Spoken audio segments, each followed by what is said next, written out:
We're here today with Miguel, who's a brand new agent, and he just really has a pretty spectacular story that we're going to get to share with you. I just want to let the stage a little bit before I turn it over to Miguel and say, let's just be a little honest. We're in a very, very tough real estate market. In the last 2 years, we've seen the volume of sales go from all-time highs to all-time lows. And still today, the volume of sales is down, what, Miguel, roughly 30% from previous average levels. hmm We've seen interest rates go from all-time lows in 2021 to now all-time highs in the last 12 months. Affordability is completely out of control for consumers, and many people are house locked, right? Because they simply cannot afford to move with the crazy increase in prices, the low inventory, and the high interest rates. And now, on top of all that, we also have the NAR changes that are knocking on our door less than 30 days away. And although there are many theories out there, no one truly knows what this new normal is going to look like. All of this adversity creates fear, and fear creates inaction. But even still, with all that understood, most of the real estate professionals that I talk to, Miguel, I still see most people holding on tight. They're waiting for that light at the end of the tunnel. They're staying in the business because they know one day things will get better. Interest rates will go down, inventory will go up, transaction counts will go up, things will get easier as they once were.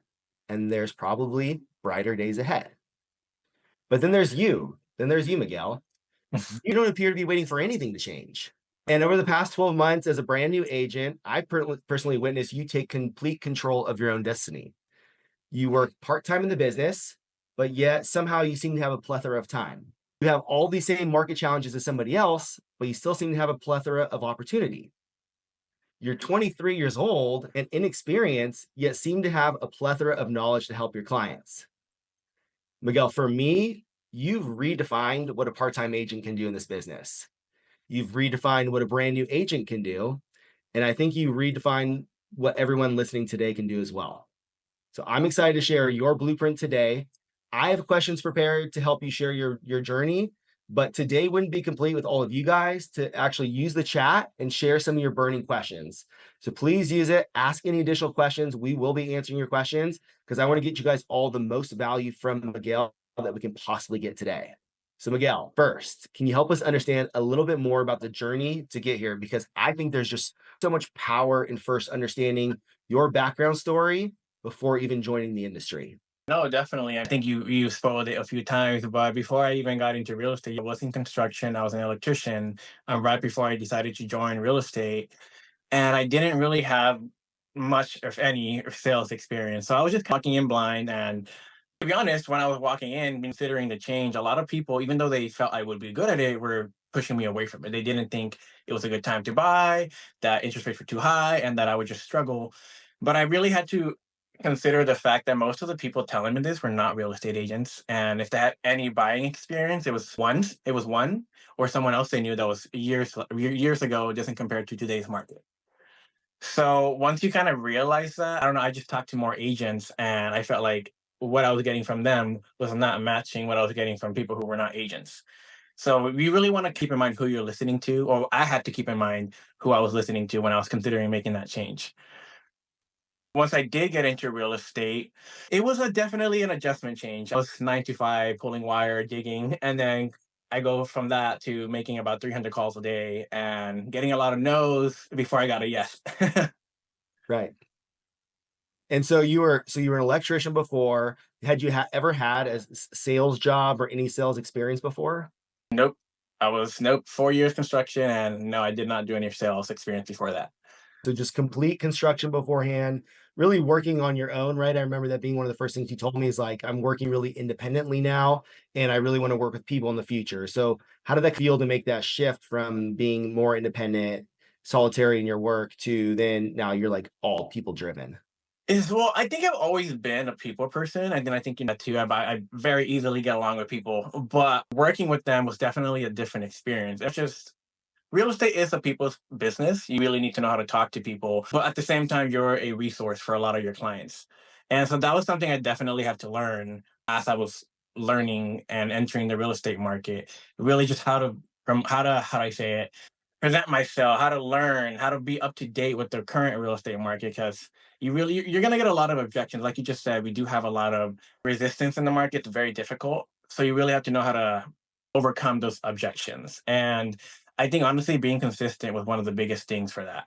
You really, really, really, no matter how many no's you get, you just got to keep pushing forward and look past those downsides, those objections, and really learn from them. There were so many times where I was told no, and I used what I learned from that conversation to make the next call a yes.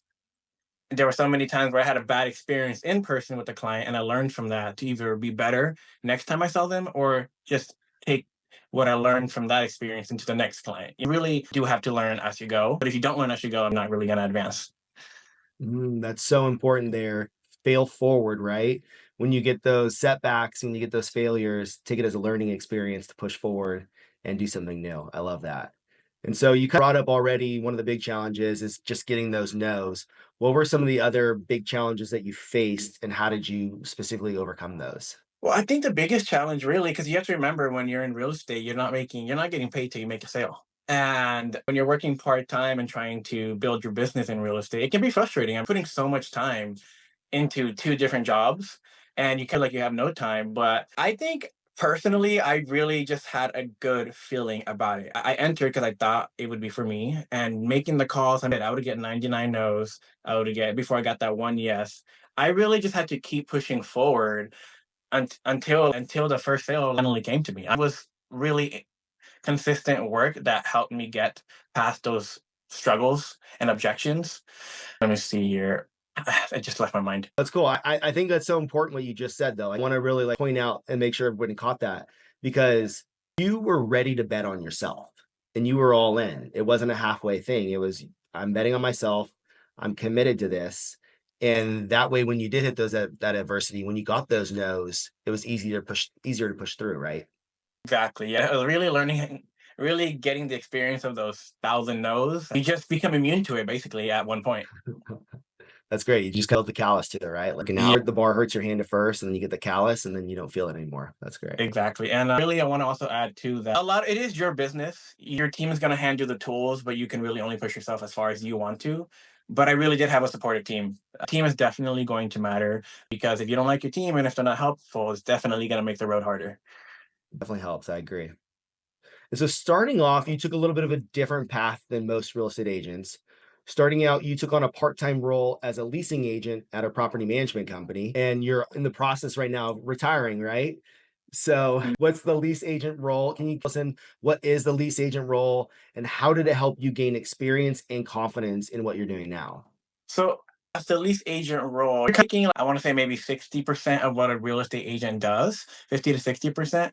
And it really helps you warm up to the actual experience of being a real estate agent. Especially when I joined, biggest thing I got was, or I learned actually, was the rental market was just as competitive as the buyer's market.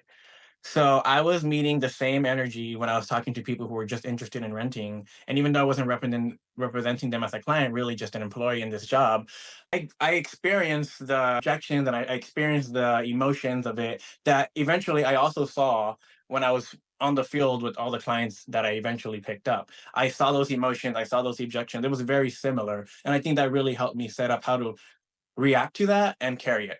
Because I think if I would have just jumped into it and I didn't have any of that previous experience, I would have been a little bit more anxious and honestly probably not carried myself as well. I love that. You were taking like, every opportunity to learn firsthand. Like you just weren't watching it in a YouTube video or reading it in a book. You were going out practicing actually what you're gonna have to do in your business in a time where you're kind of like paid to learn, right? So that's really cool. Exactly. And that was another thing too, like getting paid to learn in a business where you don't make money till you make a sale. So on top of just learning the basics of what your career is, getting paid for it too, which is a very good opportunity if you ask me. It's And a you very good call opportunity. this 60% of what you experience as an agent you were doing there. So that's huge. And so I know the answer to this next one, but I kind of help everyone else get the context of what was happening here. So how many hours were you working as a lease agent and how many hours were you working on your real estate business? Oh, that really ranges because I put so much time into it. And I wasn't just doing that. I still was. on the side doing a bit of construction. So I was doing a little bit of everything really. I was trying to count my numbers up before this and I really couldn't pinpoint it down, but I want to say anywhere between like 50 to 70 hours a week. And that's again, I was putting about 24 hours into the leasing agent job, maybe another 25 hours, another like 20 to 25 hours into real estate. And then on top of that, it was very common where like if you're looking at my location, you're like, why is this dude out in Marina 11 and 12 in the evening? I think I work the next day. But I was doing a job for a construction site, Yeah, which eventually became one of my listings. So I was just committing to the future gains I was getting. I love it. You're out there doing demo and what you had to do. And so, just to recap, 24 hours about roughly doing leasing agent, 25 hours roughly doing real estate, and then 10 to 20 hours per week doing side jobs to keep yourself up financially. But that's Exactly. pretty wild to me. Like 25 hours per week committed to your real estate business. And in those 12 months, you were able to sell 11 homes for over $11 million. So 25 hours per week. And so I Yeah. think that right there is like real important because you probably were very intentional with your time for those 25 hours. And then also it probably took some really amazing time management in general too. So how did you structure your days and your weeks? And like, did you use any tools to do that? How do you keep yourself straight, keep yourself focused on the most important tasks to do? Definitely. So two things. The first one is going to be Google Calendar. Calendar as a team, we already use it, so it just became very natural for me to time block on my calendar because really committing to those time blocks. I mean, you can do plan all you want on your calendar. It's going to take you to actually commit to what you scheduled yourself for and make those calls or go prospect in this neighborhood. Thing was saying I'm a very like so guy, so I'm always I have like invites, and I at first I had a very hard time saying no to these invites, which meant I was losing time on my prospecting, which means I'm falling behind on people I need to follow up with. So I have to learn to say no. That was another big thing for me. Say no to like all the outings that aren't beneficial to me or helping me in my business. That was also a very big one with my time management. Time blocking, especially as well, like career time blocking. I love that. So, guys, can you just real quick drop in the chat maybe one gold nugget that you've heard so far? Maybe it's one thing that you're already going to take from it, because I know I already have several. If you guys could just drop in the chat one thing, maybe so far that Miguel shared that you're going to start implementing your business, something that you're reflecting upon yourself, or a reason why you might have thought Miguel has already seen the success. Lisa, blocking is no good unless you commit. I love it. Commitment's so important. Sawyer, saying no, so hard to do, right? Martin, work the calendar. Daniel, learn to say no has been working for me too. Oh man, they're rolling in. I can't even read them. No things they are not beneficial, right? The things that have to serve you, time block and stick to it. Keep getting after it and be consistent. Say no to parties and unnecessary outings. Discipline calendar. Allotting a set amount of time for calls and committing. Calendar is king. I love it, guys. Thanks for sharing that. So yeah, I think all of your like amazing, right? All of the results that we've seen from the fruits of your labor, and we're gonna get to those. But one of the things that you've done that I'm personally most fascinated by, and I share a lot with the team, is the database that you've grown in such a short amount of time. So right before we hopped on this call, I hopped into your CRM and I checked how many people you have in your database, and you have 676 people in your database right now. 676. Like, do you all understand that Miguel as a new agent has a database that's like what most experienced agents have? This is just absolutely insane to me. So how did you grow that database and why has that been such a huge focus for you? Yeah, I hear a lot about the promotion of my database. It's always funny when an agent from our team comes up and tells me about it, like, where's that from? Yeah, the pond leads that you offer to CRM, calling, that was a big one for me because when I first started, I was doing door knocking, and as a social person, like I didn't hate it, but the return of investment and the time I was putting in just wasn't making sense. And I felt like I was just wasting more time than beneficially, and my database was not growing as much as I wanted to. So I started cold calling because first of all, you had a huge database to call from, and on many. I picked up a lot of like A's and B's. I don't know if everybody here knows what that is, but I picked up a lot of solid leads lower in the funnel through your Pond Leads database. And when I also first started, again, it was just a discipline, like talking yourself to make the. I think I was making like if not 300 calls a day when I first started, and that was a lot of time. And again, you're gonna get like nine before you get one yes. So that again, it can feel unmotivating, but it would just have to stick to it. You really just have to stick to it. And that was something that really helped me grow my database. That's amazing. And so I remember when you were first doing the door knocking, right? You kind of started out, that was what you wanted to do. Like you said, you're so to get belly to belly people and be able to show your social personality. What happened with the door knocking that made you make that change into utilizing the phone more? Well, one, I think it goes back to just what I was getting back. My database was not growing as well as I wanted to. I wasn't getting the contact information I wanted. It wasn't worth my time. Another one though was the flexibility of making calls. Like if you're gonna door knock, you have to stick to one area and you have to be consistent with that one area. With cold calls, I could be anywhere and just start making 50 phone calls. And as long as I have my computer with me and I can, have my tabs open for research when I'm in, if I need when I'm on this call, like it was just a lot more flexible for me, and I was getting a lot more back from it with the time I was putting in. I love that. And so do you remember, because you had a little bit of an affliction with the phone at first, like you were apprehensive to start using it. Do you remember what that apprehension was at all? Just people telling me to fuck off. Yeah. It's a big one for me. It was hard to take that in Yeah. multiple times. Right. But, look up like how to overcome these challenges. Yeah. And I would see people on, themselves getting told to fuck off, call me back, and they just kept going. And then you just kind of we're talking about it. You see, they show you later on how the person they called and only wanted us in markets update of what's available in the inventory, like 1 month, 1 year, 2 years later, they're closing on a deal with them. Yeah. So, and this phrase really started to come up a lot when I first started it. It was the sale is in the follow up. So I watched this guy just call, and even though it didn't really seem like it got anywhere, he kept nurturing those leads, and eventually he made that sale because he kept following up. So that really motivated me. I think role playing with the team also really motivated me because it gave me the experience before making the calls to expect, but also just be more comfortable with it. Like the differentness of being able to do that is going to really help you get over your fear of it. Confidence is huge for sure. I love what you said there. The sale is in the follow-up, fortunes in the follow-up, because you can have this great big 676 person database, right? But if you don't follow up with anybody and move them down the funnel and convert, you never get paid, right? Then we're all doing this all just for fun. So Exactly. that's amazing. That was a great nugget for me right there. And so you mentioned the pond. What is your favorite lead source and why is that? Ponds, they're like explain it. I mean, ponds usually there's like I don't know how to explain it. It's like a So is filter. calling into the pond your favorite lead source? Yeah, that's my Oh, favorite you're lead saying source the right now. okay, you're in your favorite part of the pond to call into. Okay. All into the The pond, smart and filter. then you can filter it too. Like when I first started, obviously recent and hot leads who are really started picking up, raising their hands. So I Right. would always filter it for like the most recent activity, and Okay. up see can nurture them.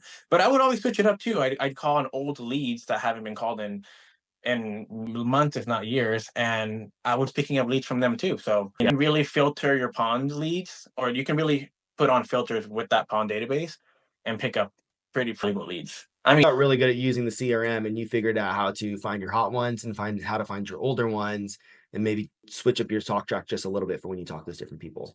exactly. And another thing too, started getting more into open houses because you're getting a lot more active buyers that are Yeah. probably more like more active, so they will probably more likely to put in an offer, or you can kind of put their contact information and have a better chance of closing with them sooner rather than later. But you always want to keep in mind too, like I show a lot of high interest, but they may not close for another 2 years. You just have to be consistent with them.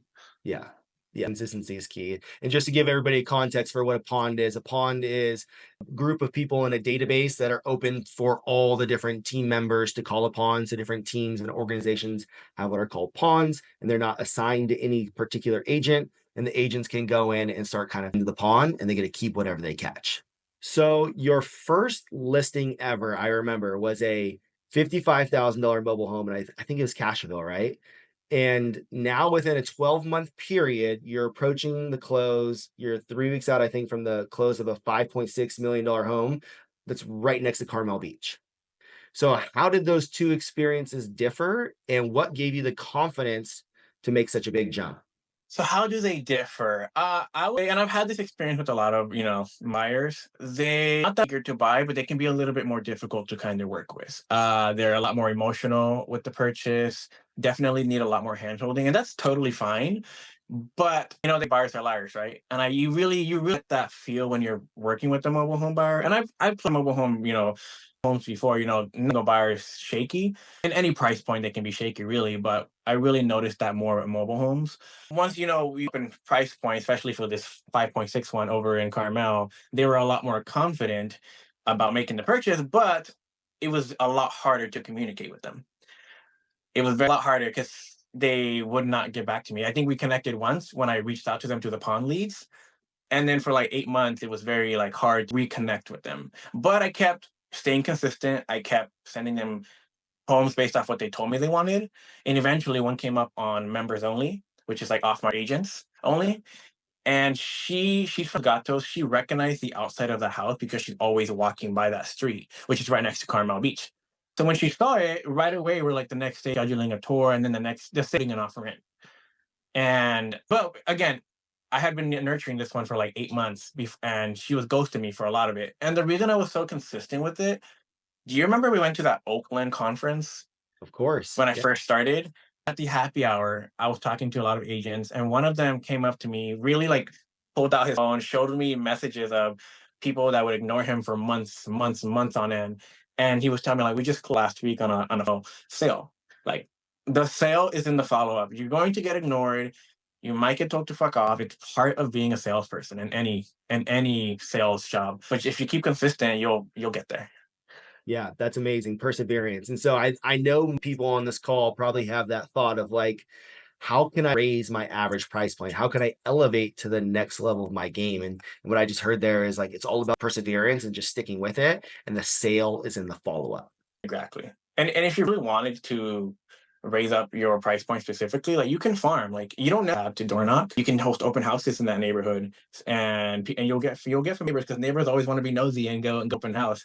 So they might. I've definitely recognized a few neighbors from open house in specific neighborhood, and you can form a relationship just like that. That's amazing. Great, great, great. Every time I talk to you, you bring up the fact that you want to learn more and you want to expand your knowledge, like every single time I talk to you. So, what skills or knowledge did you find most important when you were first starting out? Yes, I think really you really need to be knowledgeable of the market you're in. I mean, I started starting off and I didn't really fully grasp that. And I would talk to people and they're talking. I feel like I'm talking to the agent and they're the buyer. Like they know more about the houses that are coming up around me or just went into contract. And I'm here like, shit, I really just stepped my game up. So knowing your market definitely a big one. It's not host an open house and only focus on that open house. Like you need to know what's going on around you. Um, and it really really helps where cold calling back to back and your market are talking about it. You don't have to go on matrix or quickly look up the others. You already know about it. And I've definitely had experiences where I didn't know about a certain property that came up when I was on a cold call. We're talking about it, I'm investigating it more. 10 calls later, I'm talking about that same property. Yeah. That's amazing. I'll even relate that back to the question was you got that sale in part because you were fishing the members only, the coming soon market, and were sending them out. So you were studying your market, you knew what was coming soon, and you were communicating that to buyers very quickly. And then that has transferred the whole way through, right? Like knowing the market, able to have those conversations. You talk about a property once, and then all of a sudden you know it and you're able to keep bringing it up. That's huge. That's amazing. And then, so as you kind of look at the next phase of your business, because now you're going from being part-time, only being able to work 25 hours in the business to now you're going to be able to have a full 40-hour week, a full focus, so to speak. What do you Mhm. think will be the next most important thing of this phase of the business? I really have two, and we already said like I want more. I want Yeah. to learn more knowledge wise, so I think I'm gonna definitely be attacking the crash course you find on CRM on Trainio. I'll definitely be on there trying to complete what I can, learn what I can. I may reach out to you later on about hey, like what coaching or other courses do you recommend that I could purchase if you that would be the first one. Second one, I really want to start attacking on social media. Um, I've had people like talk to me in person, people that I already knew, but because I'm posting on social media and they realize and consistently and they realize that I'm in real estate, like that conversation comes on its own. I don't even have to like figure out a way to bring that topic into the conversation without coming off too salesy. So I really think, especially like in our county, we're a pretty small county over here in Monterey County anyway. People recognize each other eventually, like especially if you're consistent enough, like people will recognize, and that can really like another valuable source for me. Absolutely agree. And I love that your mindset right now is how can I invest more in myself? How can I invest more into my business? And you're going to get those returns. That's such an amazing mindset to have. So impressive that you have it at such a young age. It's just really, really cool. So what kind of advice would you give to someone else who is just starting out now? I would say, and I just had this conversation today, you want to talk, most likely the first thing you're going to be doing is looking for a brokerage and you don't know where to even start. You really, really want to interview as many as you can, because they all have something different to offer. Some might charge more, but you get these benefits. Some might charge the same amount and you don't get anything. Some might charge a lot more than you really want to, but you really like the group. And I personally like, I think get along with the group that you're comfortable is going to be a lot more important first starting off than what the split is or what your fees are.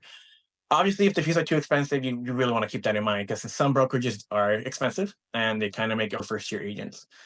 But the team, I think, is going to be a lot. It's going to have a lot more value. I definitely don't think I would have been as comfortable, as successful if I did not like my team. And just being comfortable with them, being able to go to them anytime with any question, like, and still get an answer, whether it was a dumb, simple, or actually intelligent question, like that really matters. I think that's a very high importance for any new agent. That's amazing. Is there any one question? Because you mentioned interviewing many possible. Is there any like one or two questions you say to ask every single time to make sure you get a good feel for them? Yeah, you really want to, again, you really want to know what the energy of the group is. Like how in they is it too big where you're not really talking to anybody, it's just one big corporation. Yeah. Another one just going to be the accountability and energy that they provide, because this is a business that you learn as you go. Yeah. And for a lot of agents, I mean, that's how I went in. I was learning as I went, but I had my team to provide these weekly role plays and training lessons so that I could build up my knowledge. And it's really hard to become a valuable agent if you're not learning. I love So it. you really able to have, if you with any brokerage you interview, you really want to be able to know you're going to learn with them, progress. Yeah. Absolutely. Progression is so important. So before we leave today, can everybody give Miguel a little bit of gratitude first for coming here today and sharing everything? And then maybe just one more thing that you learned after we shared earlier. Miguel, thanks so much for sharing. I have one last question for you as they're dropping that in the chat. And that is, what's the next iteration for you? Where's your focus for your long-term goals? Where's my focus? I don't want to like looking too far. I would say really, I want to start investing into property myself. And I think, again, still want knowledge of that's still going to be my number one, because it's more important than before jumping into investing into property. You want to know what you're even investing into. Yeah. But yeah, they're investing into properties myself. I know with real brokerage, you have some pretty great benefits when you want to buy property yourself, which I definitely would take advantage of, which gives you really the advantage most people don't ever get. I mean, just to jet, I think you have a pretty good advantage entering the market as an agent with real. Awesome. I love that. So you're looking to that long term, building up your generational wealth, your cash flow, buying properties, and continuing to invest in yourself in real estate. So that's so cool. And Martin left Exactly. a lot of great thank yous, great lot of comments in the chat. And Martin left a really great one. Bravo. The harder you work, the luckier you get. And I think that's definitely a strong case there for you, Miguel. Thank you so much for sharing today. I took a lot from it. I know a lot of things that you said are things that I'm going to share with new agents that I talk to when they're first joining the team or just as a brokerage. And there was so much value in here. So I hope everybody got a ton of value as well. I'm proud to be your friend, Miguel. I'm proud to be partnered with you. And I'm just like so excited to see what's the next step in this journey for you. Thank you. Yeah, I'm excited to see how we can both grow. You guys have already grown so much in the 1.5 years I've seen you, and it's been impressive. So, and I've grown. So, yeah, I'm looking forward as well. Awesome. Thanks everybody for joining. Take care.